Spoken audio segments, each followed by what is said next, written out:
Boa noite. Os irmãos já sabem o versículo de hoje. Sabem? Lembram? Isso. Esse é difícil, né? Não apagueis o espírito. 1 Tessalonicenses 5:19. Ou seja, você nem tem dificuldade para decorar. É um versículo muito simples, mas extremamente importante para as nossas vidas. O crente às vezes fica desanimado, triste pelas situações da vida, que realmente muitas vezes são difíceis. E a tendência é nos entristecermos, é esquecermos a nossa missão, é esquecer de servir ao irmão, de ler a Bíblia, de orar.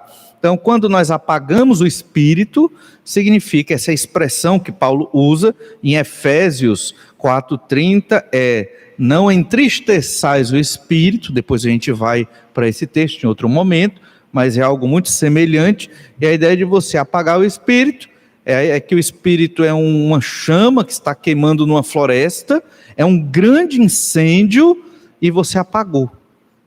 Incrível, né? Nós apagamos. E por isso que nos sentimos fracos, frios espiritualmente, sem motivação, sem vontade. Nós já estudamos que apagar o espírito é como se você perdesse a motivação. Então, o Espírito Santo, ele é o motivador da igreja.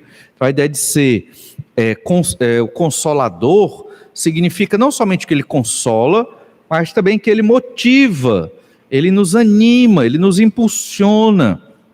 Depois vamos ver outros exemplos. Já vimos um pouco, mas como é que você entende os apóstolos que outrora eles fugiam com medo de serem presos, como Jesus foi, e pouco tempo depois, dias depois, fortes e corajosos, prontos para morrer, e morreram mesmo, né, por conta da perseguição. O que é que mudou? Cheios do Espírito Santo. O Espírito Santo é a motivação. Então, muitas vezes as igrejas da modernidade procuram motivações outras. A motivação às vezes é o louvor, a motivação é um jogo de luz, a motivação às vezes é um esporte na igreja, e a motivação são coisas externas, quando na verdade o que motiva o crente é o Espírito Santo, que nos lembra da nossa tão grande salvação, do que o Senhor Jesus Cristo fez por nós, e este Espírito Santo, que é Deus também, ele é quem nos levanta. Às vezes nós não temos força mesmo, estamos desanimados, problemas, dificuldades, mas eu tenho que servir a Deus. Como é que eu faço isso? Ora, você ora, né? Você busca a Deus, e esse Espírito que está em você, ele te ergue, ele faz você caminhar. É o Espírito Santo de Deus, é milagre, e essa é a grande força e poder que temos. O Espírito Santo é o motivador da igreja.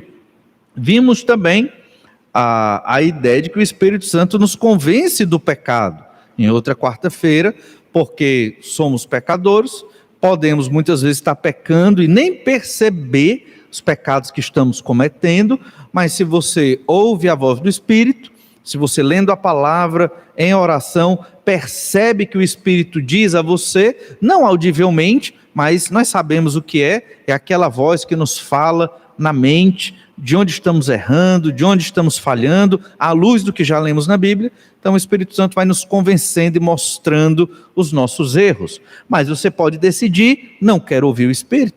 Lembre-se, Deus nos fez seres livres. Temos uma liberdade, sim, liberdade para pecar, infelizmente. Deus também nos deu a liberdade para nos santificar. E aí nós podemos escolher, ou eu me santifico e agrado a Deus, ou eu escolho o pecado. Quando eu não escuto o Espírito, eu estou escolhendo o pecado. E hoje nós vamos ver o que é o contrário do apagar o Espírito. É o encher-se do Espírito. O oposto deveria ser queimar, né? O Espírito me queima, né? Os pentecostais gostam muito do fogo, né? Só que na Bíblia, normalmente, a grande maioria das vezes, quando vem fogo do céu, ou Deus queima algo, normalmente é juízo, não é bênção, exceto lá quando o Espírito pousou como que línguas de fogo na cabeça daqueles primeiros crentes lá no dia de Pentecostes, em Atos 2.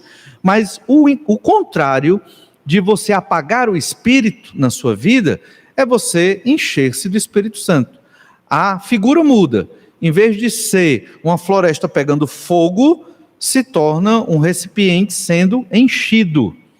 E nós somos este recipiente e devemos ser cheios. Esse texto que eu estou falando está lá em Efésios 5,18, também é muito conhecido. E não vos embriagueis com vinho, no qual há dissolução, mas enchei-vos do Espírito, né? Efésios 5,18. É um texto muito simples e que normalmente nós lembramos dele porque diz, não vos embriagueis com vinho. Ó, tá vendo? Beber pode, o que não pode é se embriagar. Normalmente lembramos disso, né? Mas nem aconselhamos a bebida porque vai gerar talvez uma embriaguez. Mas a questão é que o principal desse texto não é a bebida alcoólica. Esse versículo, ele fala, obviamente, mas não é o foco do versículo. O principal desse texto é o encher-se do Espírito. Você tem aí nesse versículo 2 líquidos para lhe encher. Ou o vinho, ou, metaforicamente falando, esse líquido chamado Espírito Santo. E você tem que escolher um ou outro. O vinho, ele é representativo de Baco, de Dionísio, que são as divindades pagãs daquela época, dos gregos e dos romanos. Então, era muito comum, era normal, na época, a embriaguez e a glutonaria, comer muito e beber muito em banquetes, está associado a orgias, festas, bebedeiras terríveis. Então, quando se fala aqui, não vos embriagueis com vinho, ele não está falando só do vinho. Ele está falando tudo que o vinho representa. Certo? É isso que o versículo quer dizer. E a gente vai entender por quê. Então, ele está dizendo, não se encha de Baco. Não se encha do Deus do prazer. Não busque os prazeres mundanos. É isso que ele está dizendo. Não se encha dessa idolatria que sempre as pessoas buscam, prazer, felicidade e tudo. Não se encha disso. Se encha do Espírito Santo. Aqui está falando de estilos de vida. Não tenha o vinho, Deus Baco, Dionísio, essa cultura grega como estilo da sua vida. Tenha como estilo da sua vida o quê? O Espírito Santo de Deus. Isso é exatamente o contrário de você apagar o Espírito, é você ser cheio do Espírito. Nesse capítulo 5, onde Paulo escreve isso, ele está falando com crentes da igreja de Éfeso, que embora crentes, e Paulo os considera crentes, eles estavam tendo um comportamento esquisito, diferente do comportamento que um cristão deve ter. Olha o verso 6, Efésios 5, 6.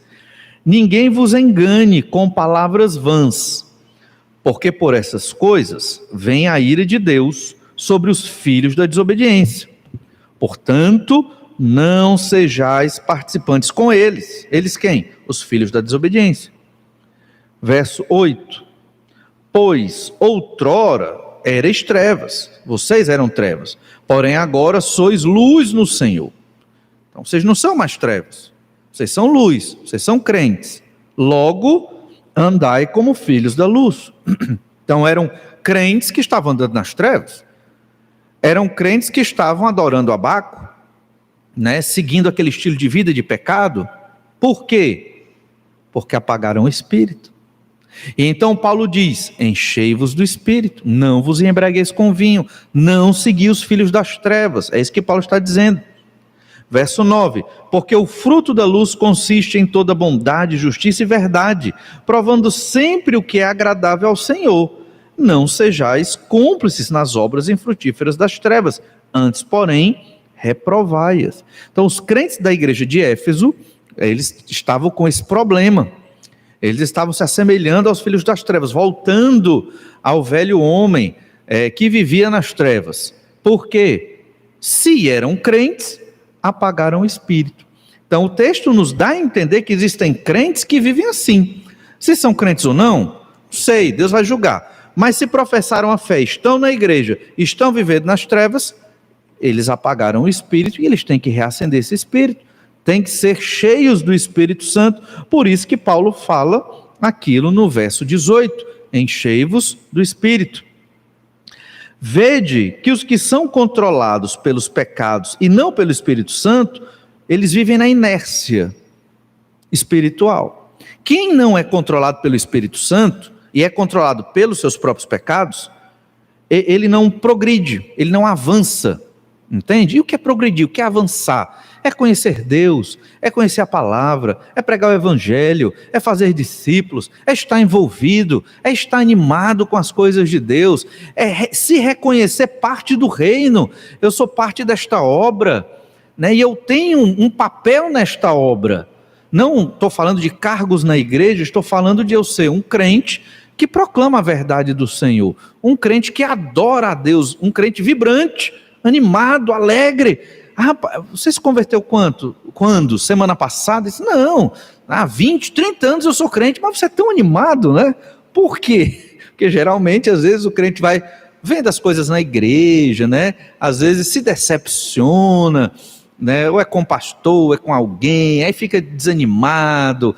Por que isso acontece? É porque você está olhando para os homens, é porque você apaga o espírito da sua vida. O espírito é que motiva, te dá alegria, te dá ânimo. A Bíblia sempre se renova, e a igreja você entende que é a obra do Senhor. O crente, quando apaga o espírito, quando não se enche dele, ele fica na inércia, meio que dormindo. Está na igreja, mas assim, voando. Olha Efésios 5,14, o mesmo capítulo, que Paulo diz: pelo que diz, desperta, ó tu que dormes, levanta-te de entre os mortos, e Cristo te iluminará. Desperta, está parado, está aí só olhando o tempo passar, e a pandemia está passando, e as coisas estão passando, e a obra, né? E a sua função nesse corpo, cadê? É o Espírito que nos anima, que nos motiva. Né? A pandemia, eu sei que às vezes temos que nos proteger, todos, alguns têm que ficar em casa, né? Se está com sintoma, não vem para a igreja, guarda uma quarentena, depois volta, mas a obra do Senhor continua. A questão é que não podemos ser letárgicos, estar dormindo, né? Temos que fazer discípulos, temos que ensinar o evangelho. Olha o verso 15, portanto, vede prudentemente como andais, não como nécios, em si como sábios, remindo o tempo, porque os dias são maus. Quem é que anda como nécio, como louco? É quem volta para as obras das trevas, apaga o espírito. E quem é o sábio, está remindo o tempo, aproveitando o tempo com as coisas de Deus? É quem está cheio do Espírito. O Espírito te motiva, te anima todo dia para ler sua Bíblia, para orar, para servir a Deus, para pregar o Evangelho. É o Espírito, é sobrenatural. Olha o verso 17. Por esta razão, não vos torneis insensatos, mas procurai compreender qual a vontade de Deus. E aí vem o verso 18. Então qual é a vontade de Deus? Não vos embriagueis com vinho. Não siga as trevas, não siga Baco, não siga a mentalidade mundana. O que é que você tem que se encher? Encha-se do Espírito Santo de Deus. Essa é a ideia. Só que quando nós falamos encha-se do Espírito, é algo também um pouco difícil de entender. O Espírito é um líquido? Como é que eu me encho do Espírito? Essa é uma expressão até complicada de ser traduzida no Novo Testamento, mas a ideia do encher-se do Espírito é que o Espírito Santo, ele é que nos enche. Ele nos enche de algo. Ele nos controla e nos preenche com algo. O quê? A Epístola aos Efésios dá uma pista. Lá em Efésios capítulo 1, verso 22, nós vamos ver aqui nesse versículo, em outros, poucos versículos, nosso tempo é curto, versículos que falam de enchimento. Efésios 1, 22. E pôs todas as coisas debaixo dos pés, e para ser o cabeça sobre todas as coisas o deu à igreja. Aqui Paulo está falando que Deus pôs todas as coisas debaixo dos pés de Jesus, para que ele seja sobre todas as coisas. E Deus deu Jesus a quem? A igreja, certo? É isso que está sendo dito aqui. E no verso 23, a qual é o seu corpo? A igreja é o corpo de Jesus. A plenitude daquele que a tudo enche em todas as coisas.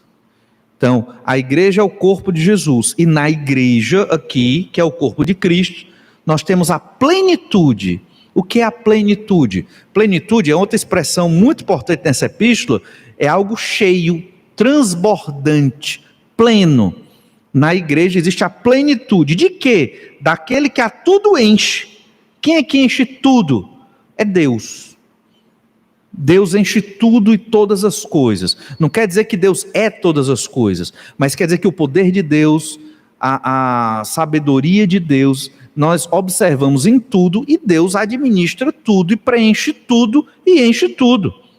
E Ele a tudo enche em todas as coisas. E veja que Jesus foi dado para ser o cabeça sobre todas as coisas.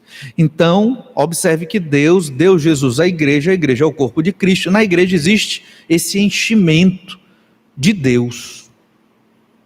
Então, o que é ser cheio do Espírito?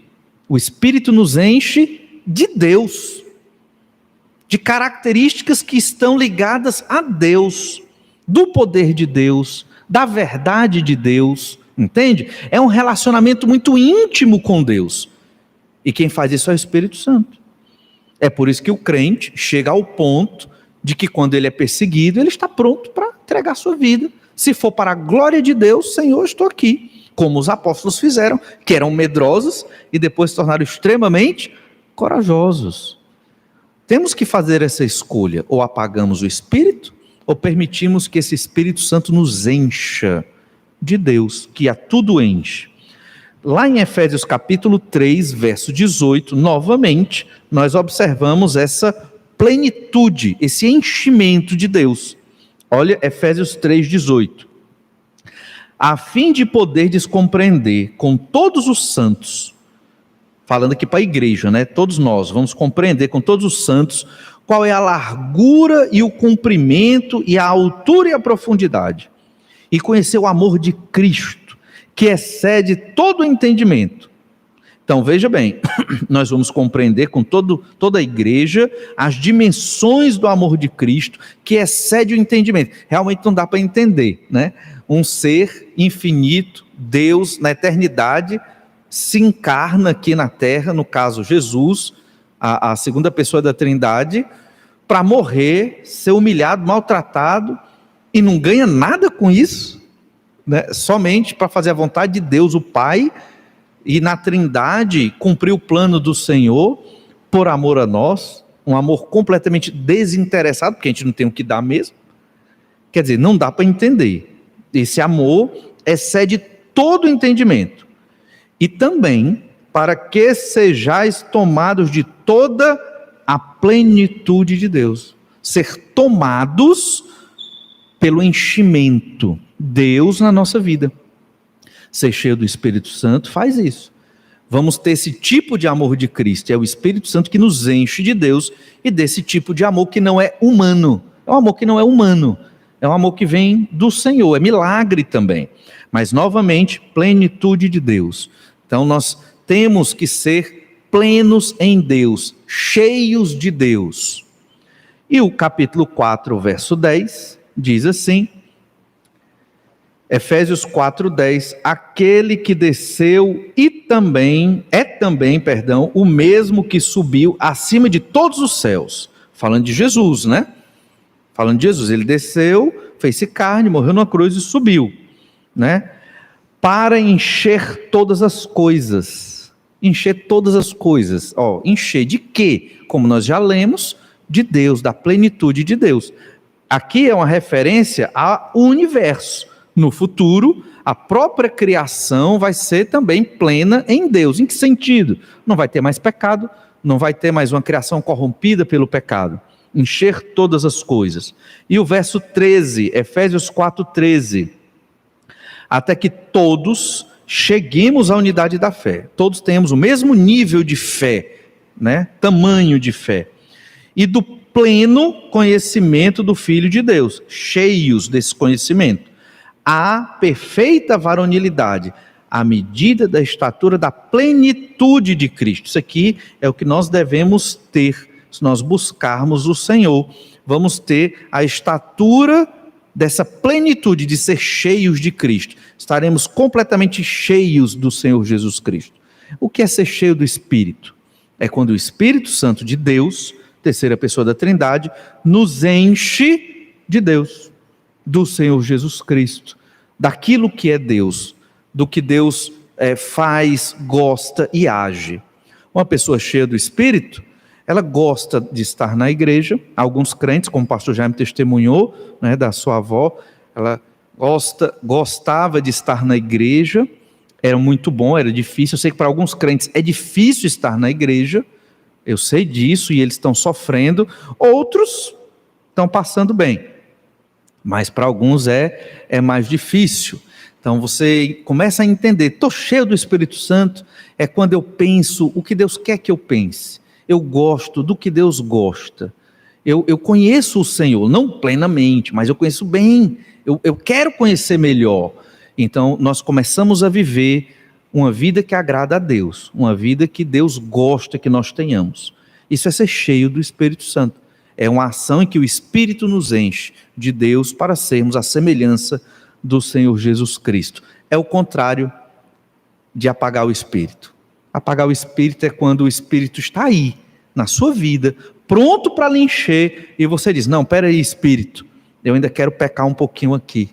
Não, peraí Espírito, tem uma parte aqui da minha vida que eu gosto dessa velha vida, né, dessas trevas do passado, ninguém está vendo, ninguém está olhando, e aí eu vou vivendo assim. Afinal de contas, todos somos pecadores, né? Então não tem problema eu ter um pecadinho ali. Isso é apagar o Espírito. E aí chega o ponto, como vimos na outra quarta-feira, sua consciência se cauteriza, e aí você já passa a viver não como um crente, mas como um religioso. Pode até ser crente, convertido, mas vivendo como um religioso. Você não escuta mais o Espírito Santo falando a você, você nem escuta mais o que a Bíblia diz para você, e você vive essa vida da religiosidade longe de Deus. Fica frio, perde o gosto, perde a vontade, perde o ânimo. É assim que as pessoas vão se afastando da igreja. E primeiramente, quando a pessoa se afasta da igreja, é porque há muito tempo atrás ela já se afastou de Deus, e ela nem percebeu, e aí fica longe do Senhor. O Espírito Santo, ele nos enche, ele nos controla, e ele nos dá uma vida abundante. É isso que nós devemos buscar diariamente. Vamos orar, pedir que o Senhor nos abençoe. Te agradecemos, Pai amado, porque o Senhor é um Deus maravilhoso, por estarmos aqui na tua casa para rogar a ti. Te louvamos também, Senhor Deus, pelos irmãos que não puderam ouvir, mas que estão atentos, orando nas suas casas, nos seus lares. Senhor Deus, te pedimos que o Senhor tenha misericórdia da humanidade, e que o Senhor encerre essa pandemia o mais rápido possível, para que alguns ainda possam ser salvos, ouvir o teu evangelho, receber da tua graça e ter uma vida maravilhosa com o Senhor. Que o Senhor tenha misericórdia deste povo, destes povos que não querem saber de ti e que venham a se arrepender dos pecados, e que o Senhor os traga para perto. Pai amado, te louvo porque o Senhor sabe tudo, é soberano sobre tudo e tem tudo sob controle. Colocamos nas tuas mãos aqueles irmãos que têm se contaminado do norte, de outras partes do Brasil, irmãos também na nossa igreja, que o Senhor esteja cuidando e fortalecendo e livrando. E reconhecemos, ó Pai, que estamos nas tuas mãos, e isso nos tranquiliza em tudo, e é em nome de Jesus que oramos. Amém. Vamos então tirar esse nosso tempo agora para o nosso momento de oração.